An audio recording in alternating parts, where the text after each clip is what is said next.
Para que possamos interpretar de forma correta os gráficos no plano cartesiano, é preciso tomar alguns cuidados no traçado desses gráficos. O primeiro cuidado, que é imprescindível, é adotar um espaçamento uniforme em ambos os eixos.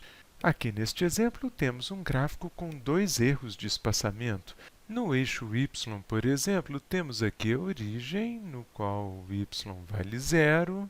Depois temos o ponto no qual y vale 1, depois o ponto no qual y vale 2, o ponto em que y é 3, o ponto em que y é 4, e repare que o espaço entre os pontos não é uniforme, ou seja, a distância entre 0 e 1 é maior do que a distância entre 1 e 2, que é, por sua vez, menor do que a distância entre 2 e 3, que é maior que a distância entre 3 e 4. Neste caso, o desenho produzido não representará corretamente o fenômeno que desejamos observar. No eixo x acontece um problema análogo. Aqui repare que o espaçamento entre os pontos é constante, mas, por outro lado, a diferença entre os valores dos pontos não é constante.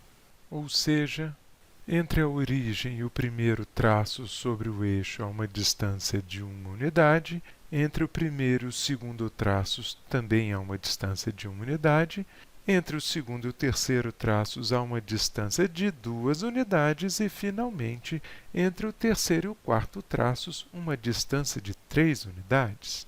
Neste caso, mais uma vez, o espaçamento dos eixos não é uniforme e isso interfere no formato do gráfico. Assim, quando você for desenhar um gráfico, lembre de traçar pontos com espaçamento constante e com a variação do valor igualmente constante.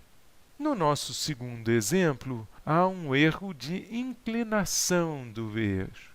Repare que o eixo y não é vertical, ou seja, não é perpendicular ao eixo x. Neste caso, o desenho também não ficará bem feito e não representará o fenômeno que desejamos observar.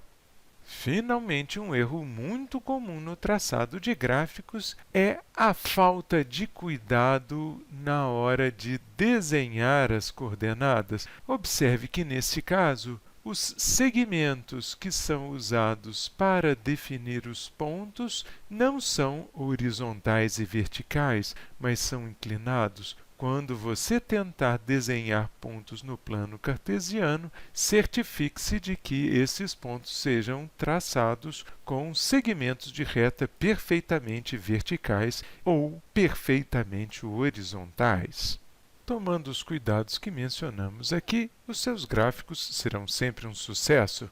Fique esperto!